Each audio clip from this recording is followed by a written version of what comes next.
Good morning and welcome to another exciting edition of Day 4 with the man Frank SCALISH. We are live. Actually, we're recorded today. I know. Frank.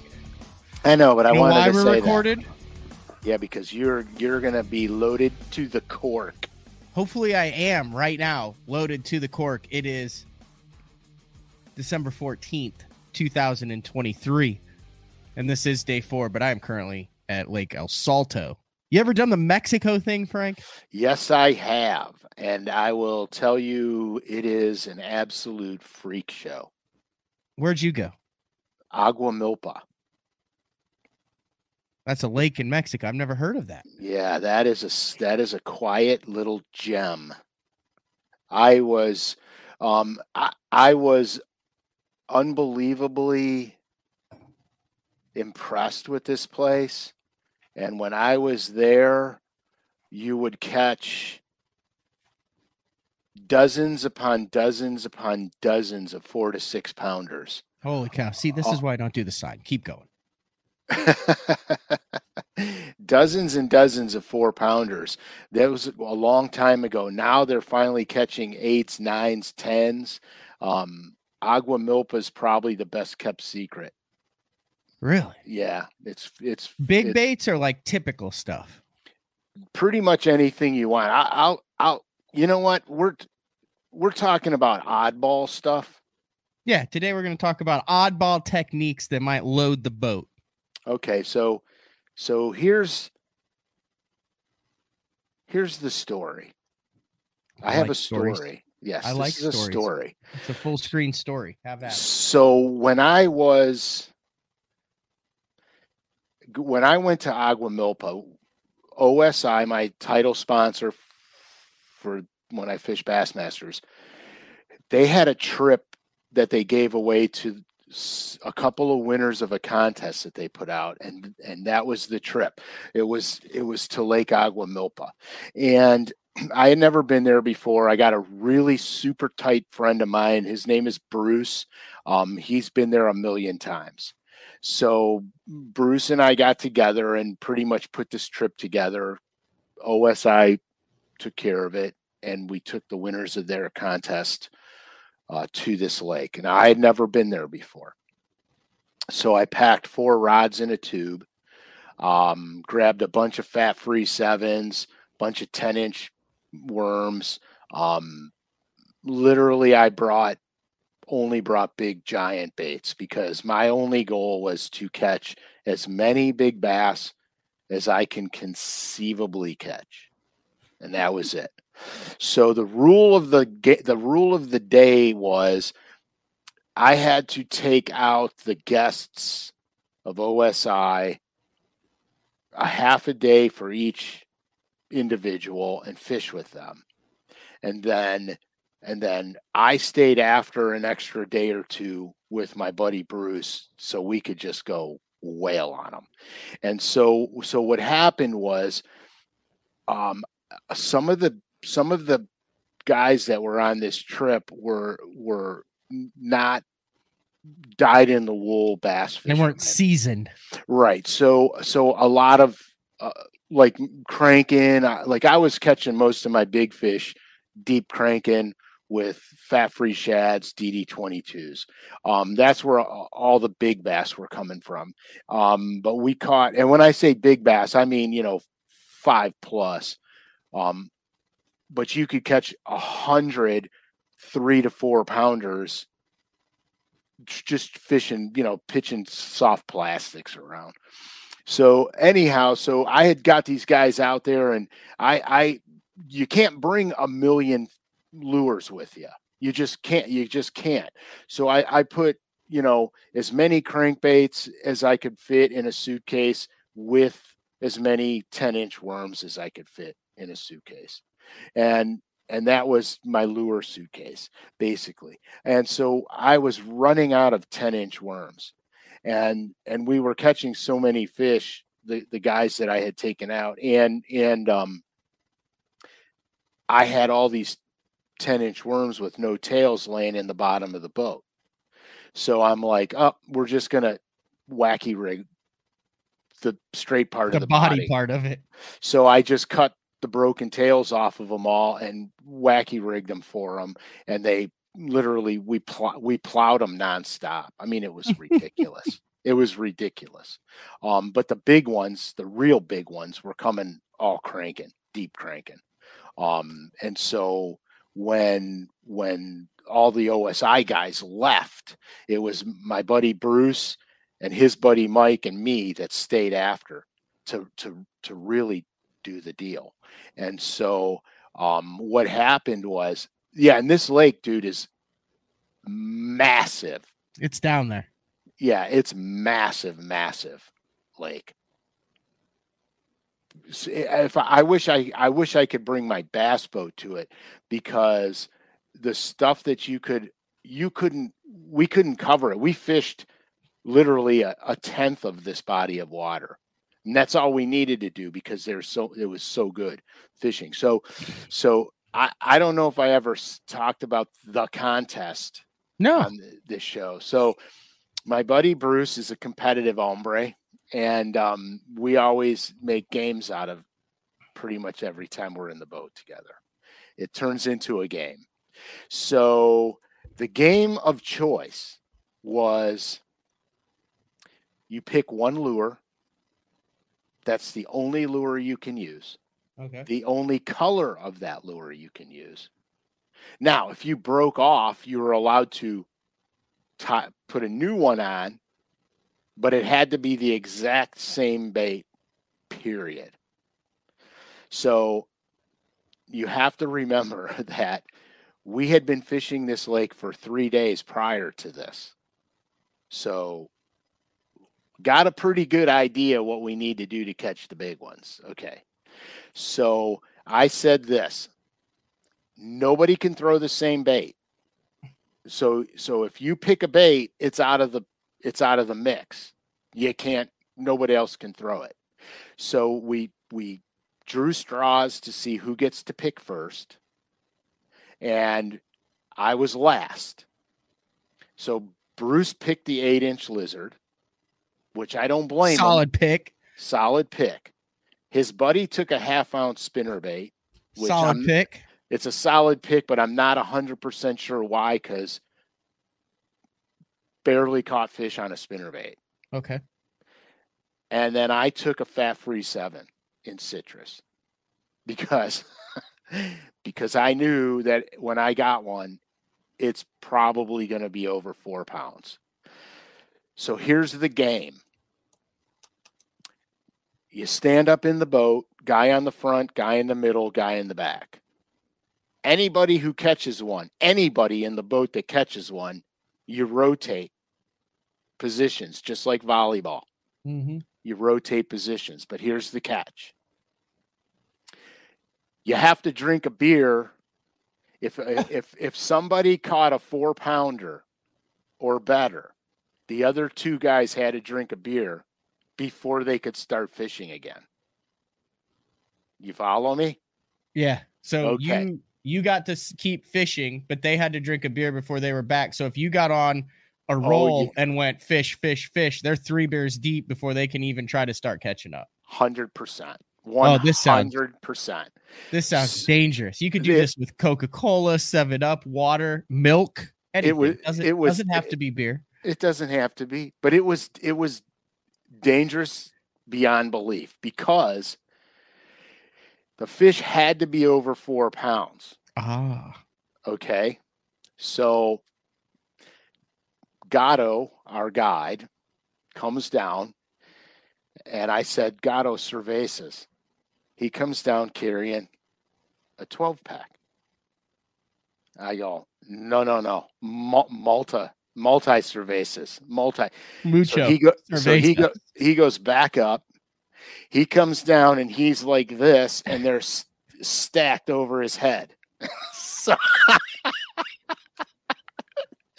I'm like, is this going to be the last day forever, Frank? No, because we didn't drive anywhere. Nobody was operating the boat. Okay, we're good. All we had to do is walk from the boat dock to the. So you've got plenty of ammunition for the day. Plenty. So 8-inch lizard, 1/2-ounce spinnerbait, Fat Free 7. Is this the plug right there? That's the exact #1 duplicate. Okay.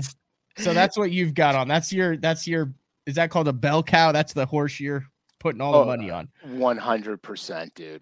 Like 100%. And did you know, like, you felt pretty confident getting into the boat that morning that you would have 2 drunk compadres with you fairly soon? I knew beyond a shadow of a doubt that if I wanted a beer, I would have to voluntarily drink one.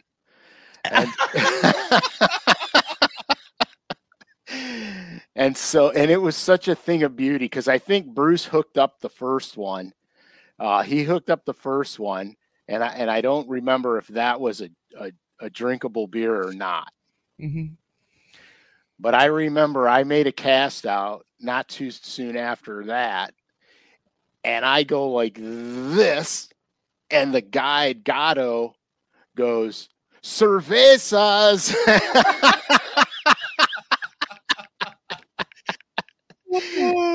Needless to say,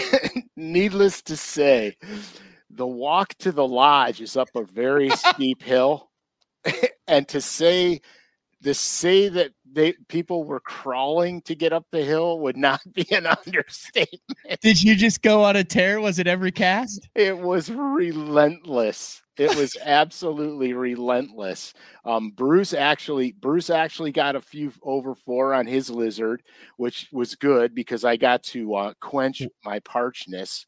And then poor Mike, I don't think he caught one over 4. And let's just say that the Fat Free Shad put the smack down on it. I mean, so I need to bring a couple of those citrus Fat Frees with me to Old El Salto. You absolutely need to. Not only I those, like a shirt. I see a shirt, just cervezas with an exclamation point and a Fat Free Shad in there. Yep. Yeah, you need to bring the Fat Free in citrus, and you need to bring the DD22 and tropical shad. Hold on, let me pull that up. The DD22. I'm sure I have the citrus. I have the citrus, the Mark Davis signature edition citrus. They wanted the Bill Dance citrus with the foil tape on it. And then they didn't want the Mark Davis signature. They wanted the Bill Dance signature. They wanted the Bill Dance. Apparently, they were more of a fan of Bill Dance. Tennessee fans. That's right. In tropical shad. Yeah, the DD22 and tropical shad. Yeah, everyone has told me that that chartreuse and lime colors are the deal down in Mexico. Yeah, then you may want to bring chartreuse and blue to the old standby. Yep. But I'm just gonna tell you, Matt, it was one of the funnest days I've ever had on the water. When I cast that crankbait out and that rod loaded up, I knew beyond a shadow of a doubt that somebody was popping a beer open and they couldn't make another cast until they were done. Now they didn't have to chug them.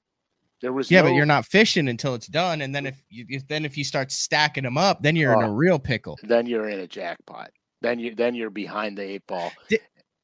Didn't you say one time when we did a color show something about what chartreuse does at a certain depth underwater? Was that you saying it turns white? Bright white to the fish. It's a vibrant bright white.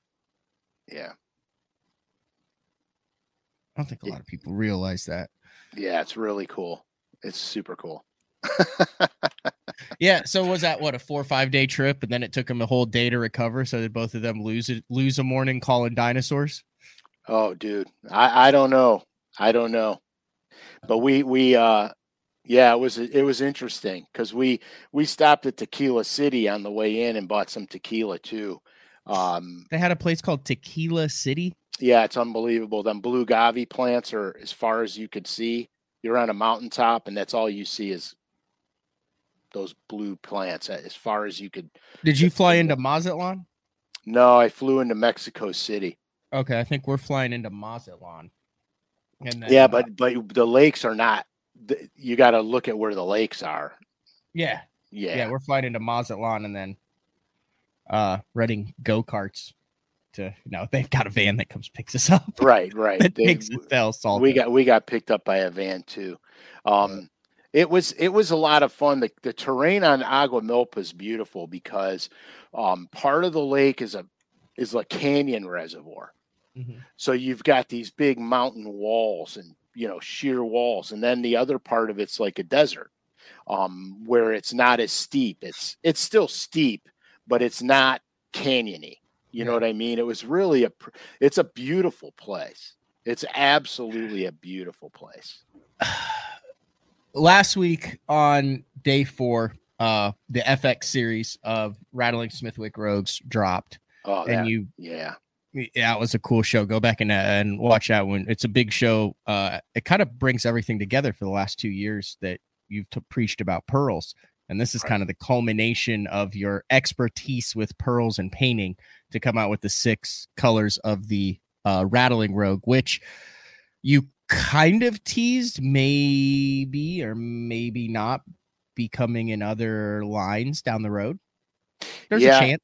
Yeah, it will be in some crankbaits for sure. Yeah.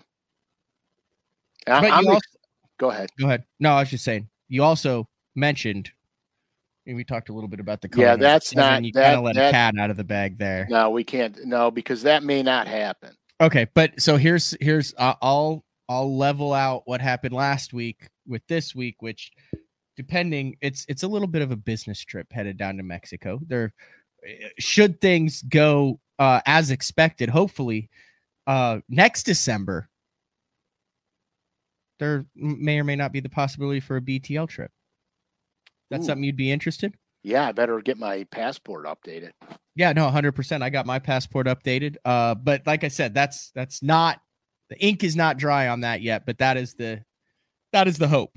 That would be wicked sick. Could you imagine 15, 20 BTL listeners down there? That would be 5 days, cervezas, workshops at night, chatting, drinking cold ones, catching 8 to 10 pounders, plowing them all day. Ooh, that's at a discounted BTL rate. That's hard to say no to, man. That'd be the dream, wouldn't it? It'd be awesome. So we're working on some stuff, Frank.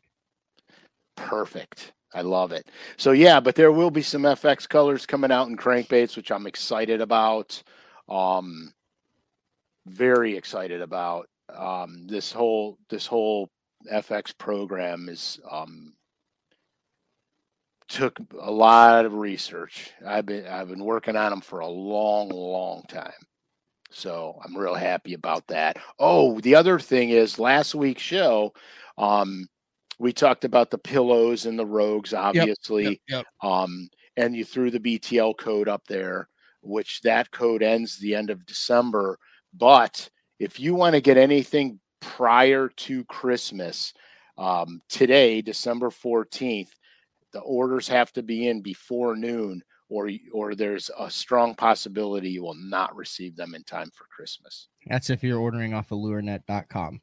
Correct. And the code correct. There is capital BTL 23. That goes through the end of the year.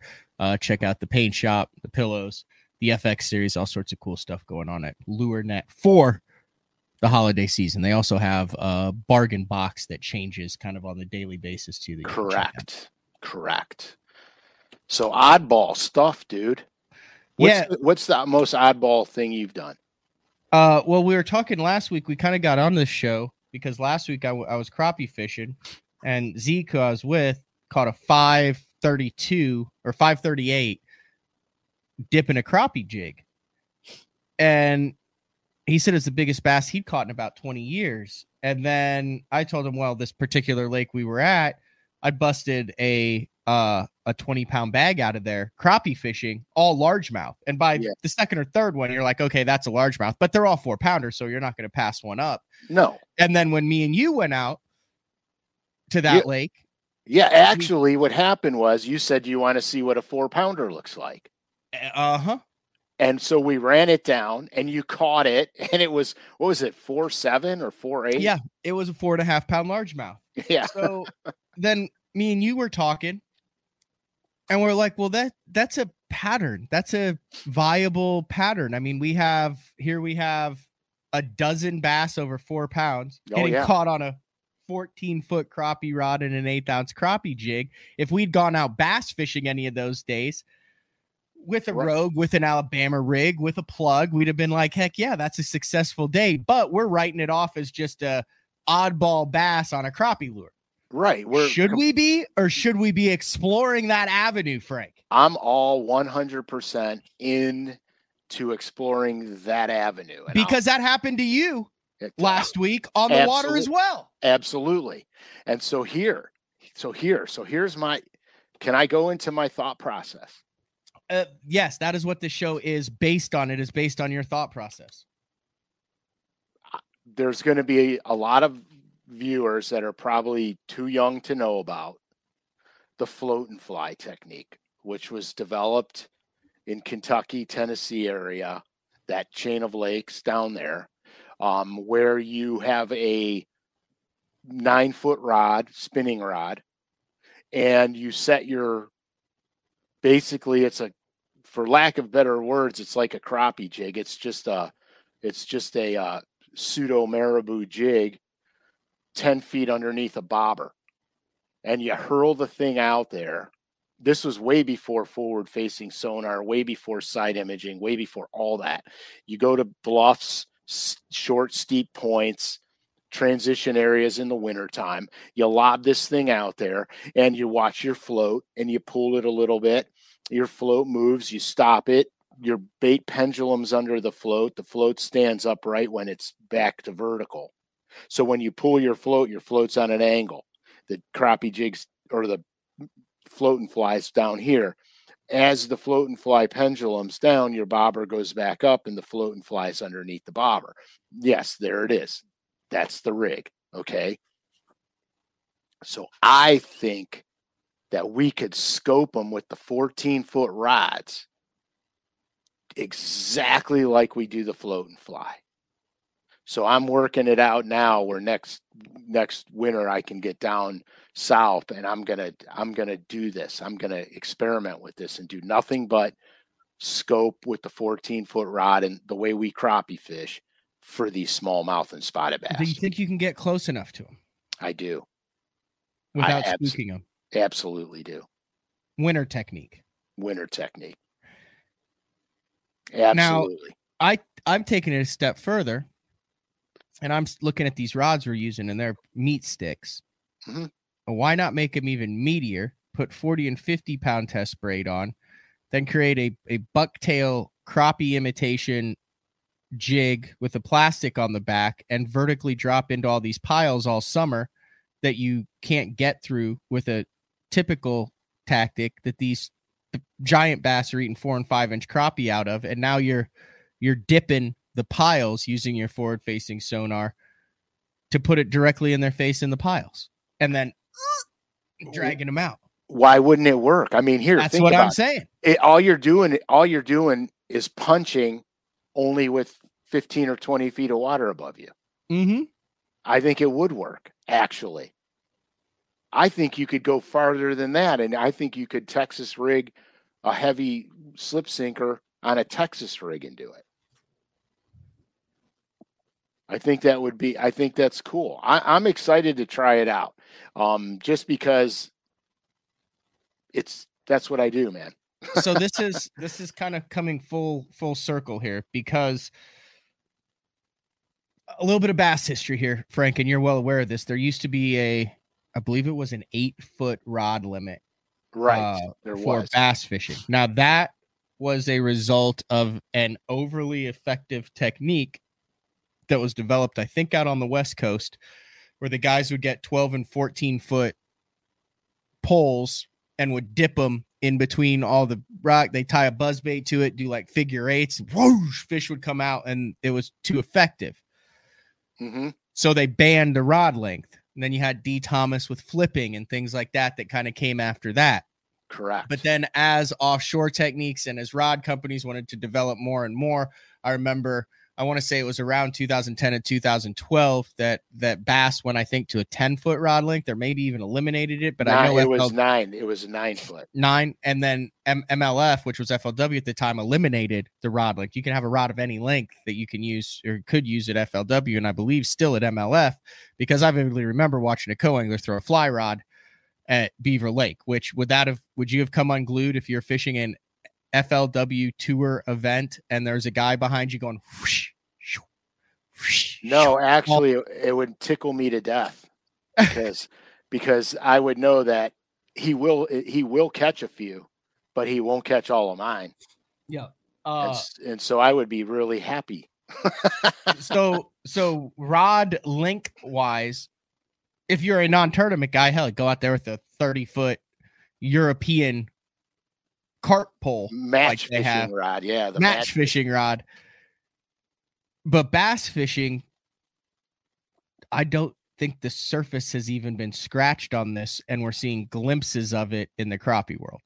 Yeah, the bass fishing haven't. It's not. We're going to make it happen. We're going to make it happen because I see a completely viable way to do this, and I agree with you. Dunking in deep brush, it's going to be wrong. And you can provide a bait completely vertically in the fish's face and move it around like you can't with the cast and retrieve. Right, because now basically you're just flipping. You're flipping, and you can go bring it down into each nook and cranny of that tree or of that timber. I mean, do you remember in the heyday of Amistad when guys would flip them big Magnum tubes? I was just getting into it when that happened. They would flip the big Magnum tubes into the trees, and they would feather the line out and let that tube fall through the trees. Think about how many friction locks they get on a hook set as that tube goes around branch to branch to get down there. They might be around 3 branches. Then when the bass bites it and they set the hook, that line is around all those branches. So they get friction lock, and they may not get a good hook into fish. More often than not, you lose the bass or you break off. So now if you have, with your forward facing sonar, you can see the branches. You could literally dunk down in between the branches, just like we did when we crappie fished the standing timber. And you could do that bass fishing, but the rods have to be made. Yeah, and I don't know why you couldn't do that on Toledo Bend or Sam Rayburn, even if you don't have forward facing sonar. Get off the channel ledge there, and instead of flipping it and then having the thing pendulum back, you can literally just go down and dunk. And then hold it and raise it up, have it vertical. I mean, you make that thing look so much more lifelike than something where you're casting and you're having to move it horizontally while at the same time vertically moving it. Right. I agree 100% with that. The rods would have to be radically different than the crappie rods. Yes, radically because different. It's a rodeo when you hook anything over 4 on a 14 to 16 foot rod. It is. It really is, because you have no control. You have a limited amount of control. I shouldn't say no control. You have a limited amount.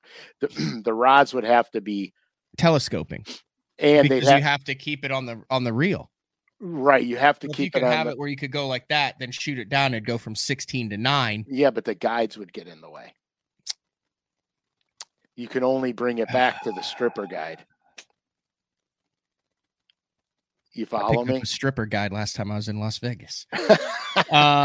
Unless you put the line. No, I see what you're saying. Unless you put the line through the entire blank and had no which guides. Has been done before, but then that's a nightmare if you lose it because you have to tie it to a pin and shoot the right. Yeah, there's some. So this also leads to the bait selection, because Zeke caught this fish on an 1/8 ounce jig. You're catching these fish on little bitty things. So then also it opens the door to, hey, are micro lures effective for giant bass if you get it into the right strike zone? Well, that we're not understanding here, especially in the cold water months. Okay, so let's talk about micro. Let's talk about the Norman Deep Tiny End, which is a little tiny bait this big that Rick Clun actually put on the map for bass fishing. Let's talk about an inline spinner like a rooster tail, little tiny, spinner. There's a lot of little tiny baits. Look at the Ned rig, the Ned rig with the turd, not the way I fish it with the 5-inch dinger. The C77 Big O. So now all of a sudden we do have micro baits for bass, but it's always the cast and retrieve kind. It's not you know what I'm saying? Back in the old days, dude, we had a bait called a Super Dew, which was a solid bodied soft plastic bait with about 12 tentacles on it, like an octopus. And we would rig it on a 16th ounce slip sinker and flip that bait. And it was tiny. Okay. Yeah. I mean, it was tiny. So there definitely is a time and a place for micro baits for bass, without a shadow of a doubt. You look at the finesse spinner baits of today. They're designed to mimic smaller profile shad. So they're going in the right direction, but it's still a cast and a retrieve. It's not the plunk and dunk. You know what I mean? Mm-hmm. So I think I like that. I think there's a viable, we haven't discovered it yet, but we're going to. And I don't think you need forward facing sonar. If you know where they're standing timber, if you know where your favorite brush pile is, you can just daub around.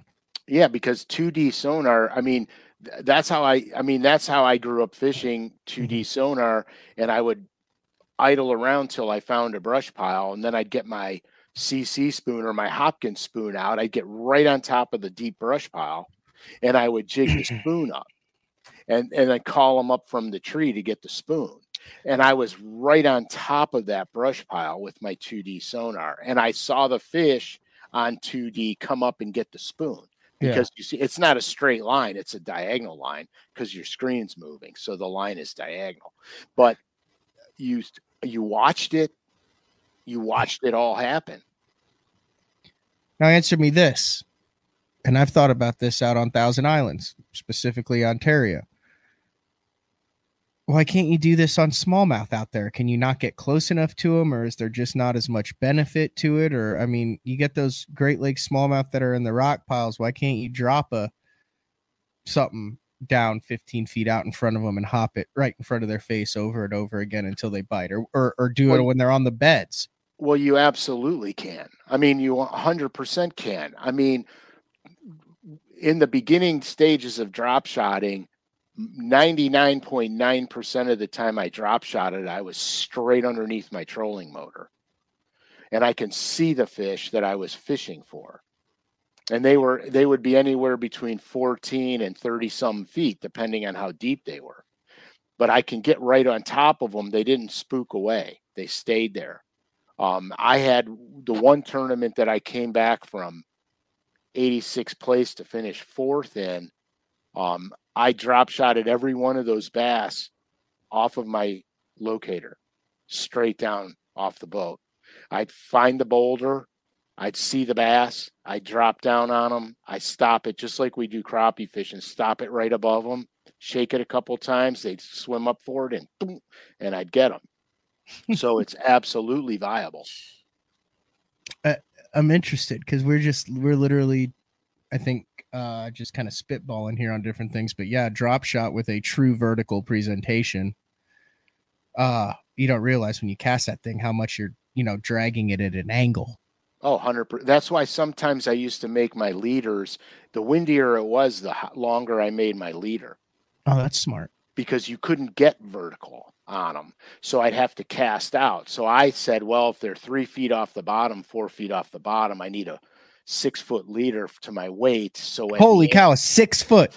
Yes. You drag with a 6-foot leader. Yeah, because at the angle I'm at, then the bait would be 3 feet off the bottom doing its thing. So my leader length would be enormous to 20 inches, depending on how much wind I had and how vertical I could. If you get vertical on them, it's not necessary to have a giant right leader because you're doing it all by sight. But if you can't be vertical on them and you can't see them, you've got to have that bait off the bottom to wherever they're suspending at. So I think that there's techniques that are untapped, untouched, and uninvented yet. The one that you've touched on over the past couple years, a couple times you've talked about it, I believe, but haven't really gone in depth, is slow reeling a Carolina rig. Oh yeah, dude. Yeah, are you willing to talk about that? Because that's one that we haven't really talked about, but to me is an oddball technique. It's an oddball technique. I got on it real hardcore smallmouth fishing. And I was actually on Champlain. What was happening is I would be dragging the Carolina rig. So the Carolina rig, typically you drag it, you stop it, you pick up your slack, you drag it, you stop it, you pick up your slack. As I was dragging it, I would feel dunk, dunk, dunk, dunk, dunk, dunk, dunk. And you'd go, oh, those are perch. Those are perch. Well, I kept moving the thing and I kept getting those dunk, dunk, dunks. And so I sped it up a little bit and my rod would load up and it was a 4-pound smallmouth. And so I was like, holy crap, this is viable. So I started experimenting with it. When I got home, there's a couple inland lakes that are notorious for smallmouth. If you don't keep it moving, you don't catch them. You get the little bump, bump, bump, bump, bump, bump. And then the minute you pause it, they lose interest in the bait. And so I would keep it moving. So then I would cast it out, let it hit the bottom, and I would just slowly reel it in, having it almost like a wobblehead, but not probably as aggressive, a little less aggressive than the wobblehead. And it works. And I absolutely massacre them doing that. That's something that I would almost be willing to try that. Because it is a mixture between the C rig, obviously a weightless offering, wobblehead, and a crankbait. Right. And here's the cool thing. You have to see it in action to believe it. Now, are you going a shorter leader on this or a longer leader when you plan on moving the bait across the bottom without the typical drag, pause? Drag, pause. Yeah, generally I'm 18 to 22 inches on my leader. So you're not that far. You're not doing the 6-foot leader. You want the weight to be creating a disturbance or sound on the bottom, and that bait to be close enough to when that fish comes to investigate, boom, it sees that bait trailing. Right, or appealing to the predatory nature of game fish. The sinker's kicking up dust, making noise, and you got this bait right behind it following the dust cloud. You follow me? So it's like they think something's tracking whatever's on the bottom. Front runner, but on the bottom. Right. I mean, here, think about how many. Well, I don't know if you Carolina rigged enough, but nope. How many sinker bites you get on the Carolina rig? I've heard about it. I get tons of them. Boom. And that's the clue. I got to speed it up. I got to speed up the thing. Because if they're hitting the sinker, they're paying more attention to the disturbance than the bait. So now I got to keep it moving. So when they go to investigate the noise, the dust cloud, they get close enough, see that bait back there doing its thing, and they get the bait. Another oddball, to me, now this might be a little bit more normal, is bottom fishing a blade bait. And I know that there are guys who do this, but it goes against, you think of, and you could even do this with an XR50 or 75, but a bottom blade bait where I've seen a couple guys, you drag it like a jig. That is an oddball technique, Frank. That is absolutely money. You haven't talked about this one on the show, I don't think. I never brought this one up. Sorry. That is. Are you going to be upset at me afterwards? No, I don't. No, I don't care. Okay. That is a number one smallmouth technique with a blade bait. Can you go into it? Because I don't understand why a chunk of metal that's when you reel it, it goes, brrr, it makes total sense. But I've done this one time before, when you drag it, it feels like a football jig. Well, here's the deal. Okay. So You brought up the XR50 on Kentucky Lake one time. We were fishing an ABA championship, me and a buddy of mine, and we were literally dragging the XR50 on the bottom. You move it just enough where you could feel it go and catching them, which is almost exactly the way I fish a blade bait on Lake Erie. I cast it out, I let it hit the bottom, and then I sweep the rod. Bump, bump, bump, bump, bump, bump, bump, bump, bump, bump, bump. Pick up my slack, bump, bump, bump, bump, bump, bump, bump, bump, and they crush it. They absolutely crush it. Now, there are times when you want to yo-yo the thing, depending on what you're fishing, how the terrain of the structure you're fishing is. Okay, but that drag technique is it's disgusting. With like the gay blade, the cotton cordell gay blade, or yeah, and the head and sonar.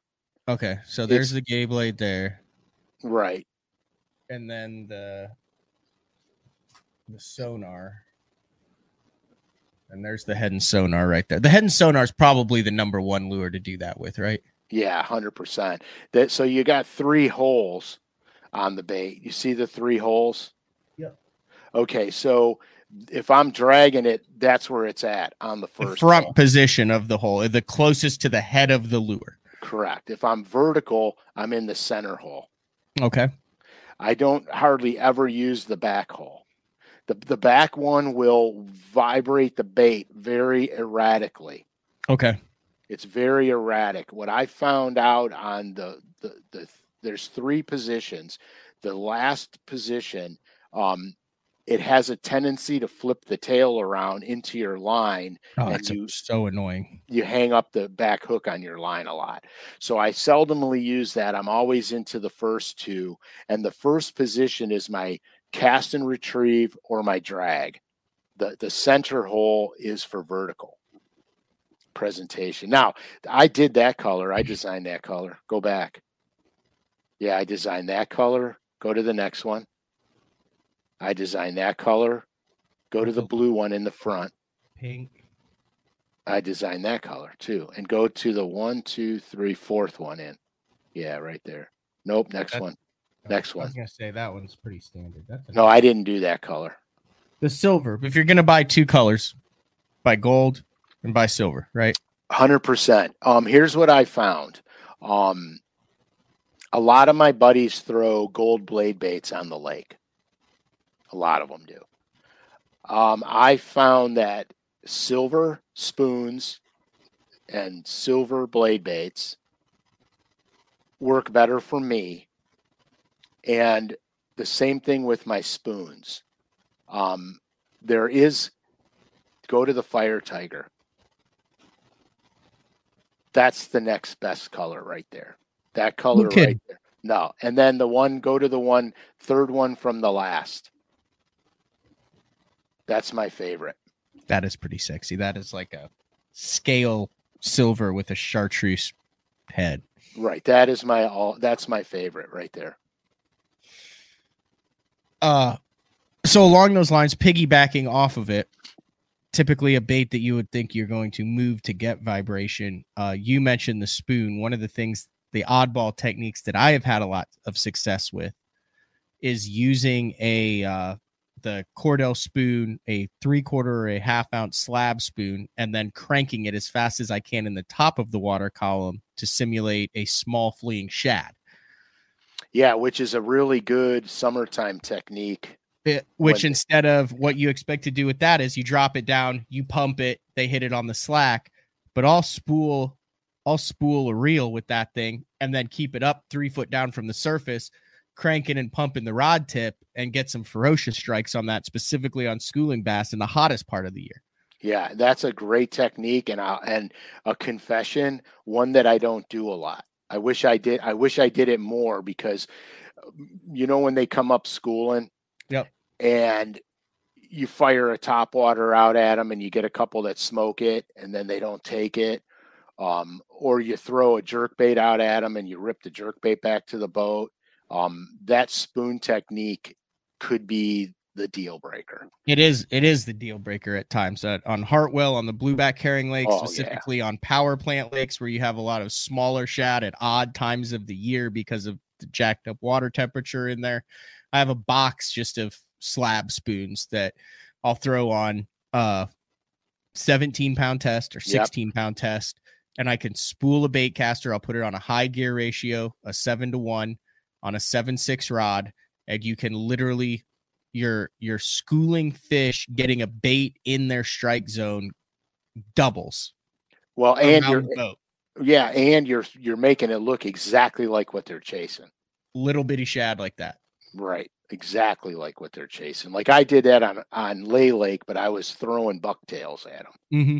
They'd come up, you'd see 2 or 3 come up, fire the bucktail out there, and just keep hopping it back. Okay, so that's a unique technique, because that's typically a striper lure or a tail race lure. Yeah. The way you're fishing it, or an offshore summer lure, big giant feather chicken, looks like you've got a freaking Cornish hen on your lure. Right. Yeah. Exactly. You're talking about a streamlined bucktail. Yeah, a streamlined bucktail, and back then, what I used a gulp minnow as a trailer on it. Okay. So the bucktail would go over the gulp minnow, and I would have the scent from the gulp on it. And that's what I used on Lay Lake. And then of course I had smaller bucktails, little 1/4 ouncers that I made. Now today, with all the soft plastics, like the forward-facing minnow, the forward-facing sonar minnow, that would be a ridiculous trailer on that. They would be ridiculous. So, so there's things. Now, the funny thing is that bucktail, the bucktail thing, originally the preacher jig was the first structure fishing tool. So when they first came out with the preacher jig, I tied a bunch of them. And I went to some of the local lakes here. And when I was catching them Carolina rigging or deep cranking, I would throw the preacher jig after I was done cranking and Carolina rigging, and I would always pick up 1 or 2 extras. And over the course of time, I kind of got away from it. When I started competing in Bassmasters, I kind of got away from that cleanup bait because I used it mostly as a cleanup. You know what I mean? I never used it as my main thing, because my confidence was in the big crankbaits and the Carolina rig. And of course the football jig, but those were my confidence baits. So I said, I'm not going to waste time. I can catch more faster traditionally, but you're leaving fish on the table.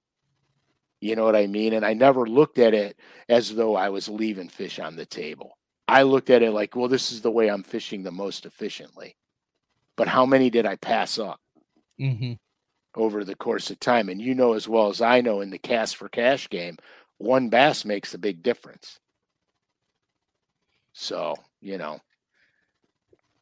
A couple more things that I want to run by you that you've mentioned in past shows, but we've been doing other shows and then we haven't expounded on it, and they're oddball techniques. One of them that I know that is lethally effective is fishing a floating rogue like a topwater, a jerk bait like a topwater. You've mentioned that a couple of times. Yeah. Have not really gone into that, but that is an oddball technique. Typically a cast and retrieve, a troll, a twitch, but that rogue is lethal on fish to get explosive topwater strikes. Yeah, I do that with the floating rogue, and you guys are going to kill me. It's not the floating rogue with the regular rogue bill. It's the floating rogue with the smaller bill. And I don't know the numbers of it. Is it still for sale? Yeah, oh yeah.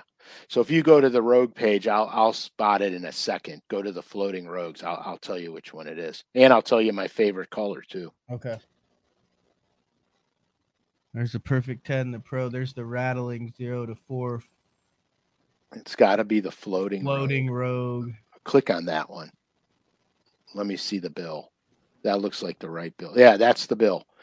Okay, so my favorite color in that is the brim color. It's the brim. That is the brim color. Yeah. Okay. So that looks a little. You don't see all the metallic in that bait. And the picture makes it look way more goldy than it is, but it's more brimmy looking, bluegilly looking. That is my absolute 100%. I got 6 of those in my rogue box, especially during the pre-spawn and the spawn. That is deadly. And all I'll do is I'll cast it out and I'll twitch it down. It'll literally be an inch underneath the surface, and you stop it and the tail comes up. And then I pull it again and the tail slaps on the water.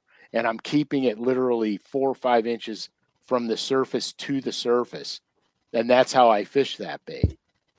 And if there's grass and the grass isn't on top, you guys hold on, because that's when it's really effective. And that's one of my favorites. The other thing I do is, which is no secret, the jointed redfin. I'll wake a jointed redfin. I do it a lot. I do a couple tricks to the bill to make them wake better.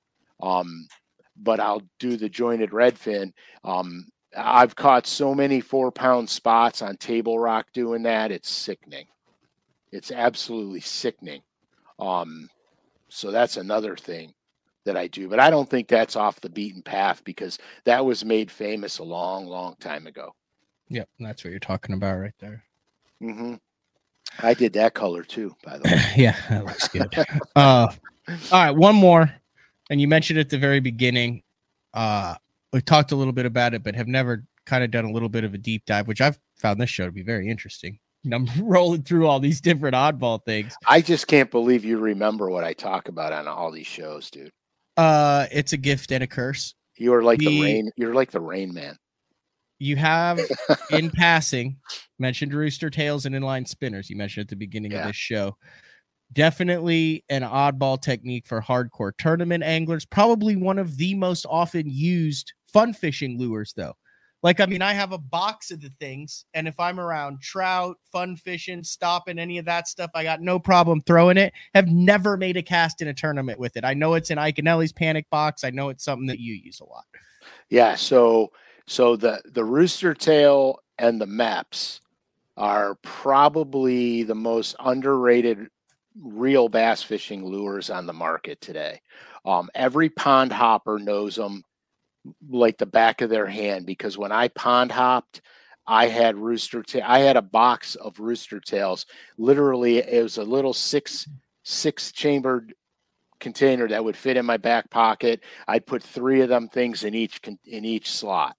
And it's dude, I was on freaking Norman? No, Play? TVA, Pickwick.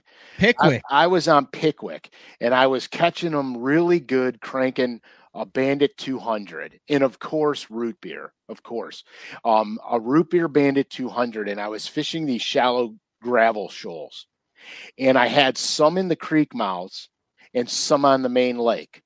So obviously it wasn't summertime; it was more in the spring era. Before it's like almost like post spawn. The fish were not out on summer stuff yet, but they weren't spawning. And so I had gone to this one main lake flat that I was fishing, and I forget the other pro that I was fishing with, because back then a pro and a pro could could pair out together. I forget, and he's going to kill me too, because we used to still fish. I don't know if he fishes anymore, but we used to be pretty close. But at any rate, I pull up on this thing, and I'm burning the Bandit back to the boat, and I'm not catching them, and I can see fish boiling. So I dive into my box. I pulled out the rooster tail, and I fire that rooster tail out there, and I don't get 3 pumps of the reel turn off, and I got one. And we sat there and caught him on inlines. That's awesome. Yeah, during a Bassmaster event. Why do you think, even though, rooster tail comes, you can throw a 1/2 ounce rooster tail, you can get it out there, it's an easy to use bait. Why do you think inlines have such a rookie status amongst the hardcore tournament anglers? Why do you think not utilized? I could tell you why. Because every one of us grew up pond fishing with them. And so it has that stigma behind it. Oh, that's not a real bass bait. That's a pond bait. But I'll tell you what, I would take the hook off of it, put a split ring on it, put my own hook on it, a single hook, and then I could use a plastic trailer with it, or I can just leave the single hook bare. And so I was able to make it 100% weedless, where I could fish it right in the weed beds, or I could use the single hook where, if you hook one on, like I would use a spinnerbait trailer hook on it, is what I would do. Well, that's smart. And then you hook up with it, and they ain't going anywhere but in the boat, period. Those were the modifications that I would do to those things. So right in here, because it just has this, you have to cut this hook off. Yeah, I would take a pair of dikes, cut the hook off, add a split ring, and then add your hook to the split ring. Right, and I would use spinnerbait trailer hooks because I like the O'Shaughnessy style hook, and it's a bigger gap, and you really them fish get impaled. It's like a gaff. Little secret show today, Frank. Yeah, see, I made my own inlines for a while.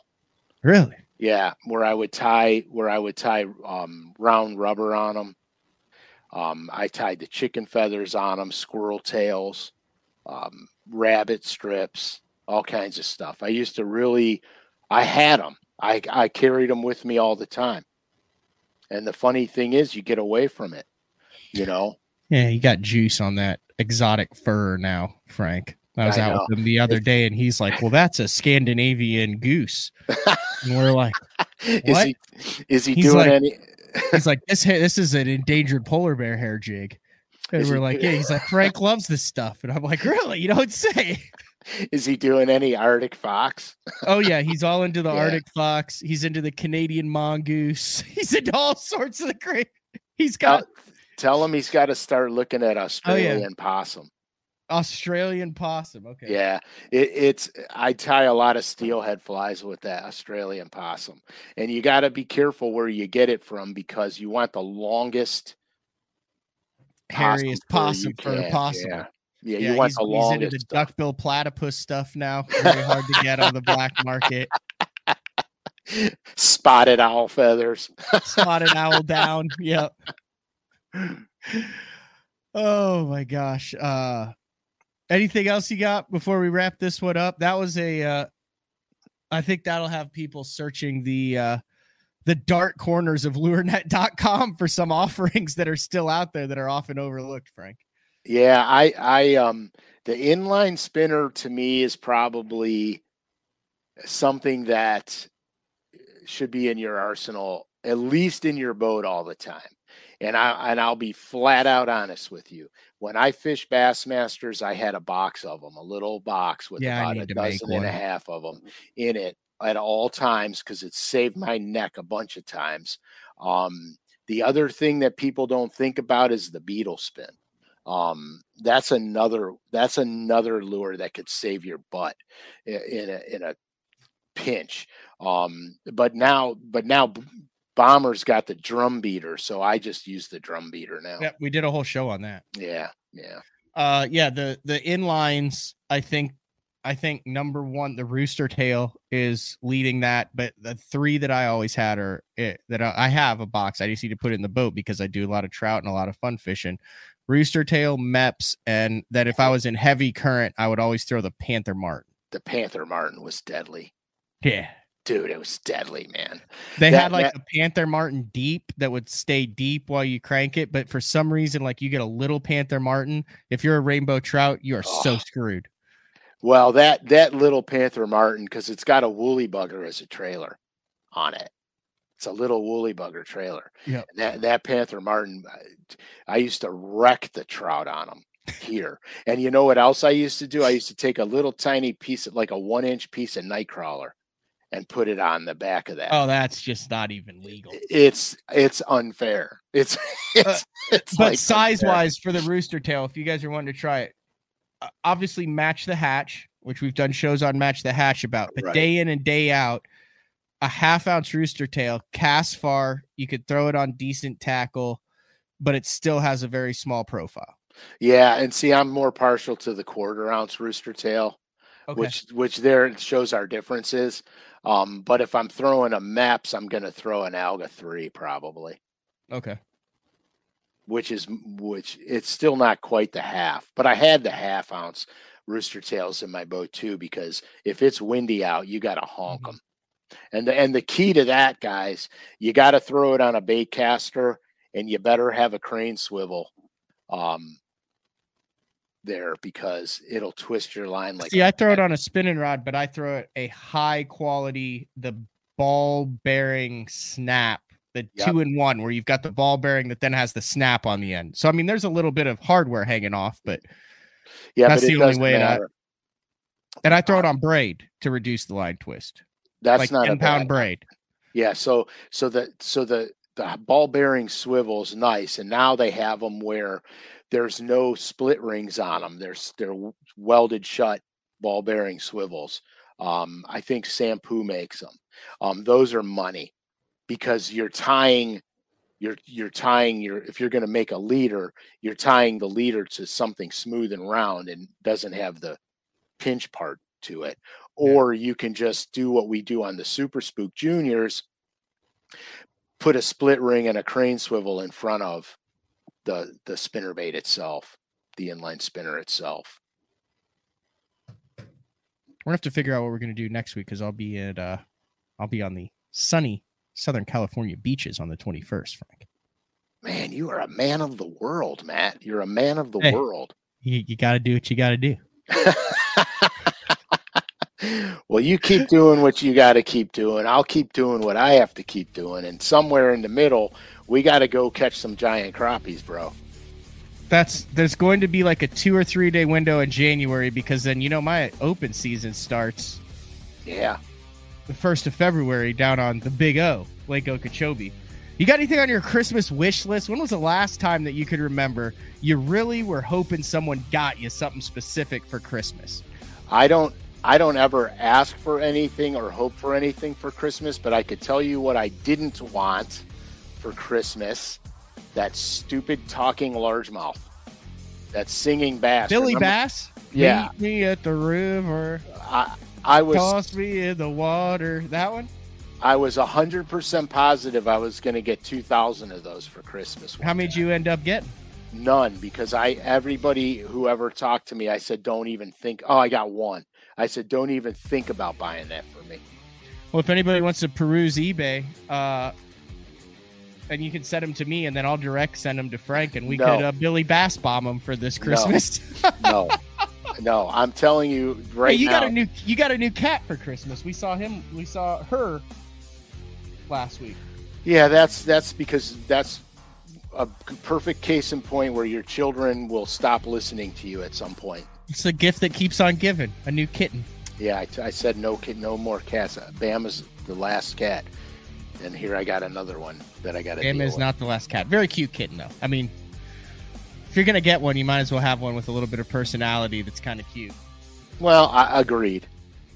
Kind of like a girlfriend. I wasn't gonna say that, Frank. All right, this has been another edition of Day 4 with the man Frank SCALISH. We'll talk to everyone later. See ya. Adios.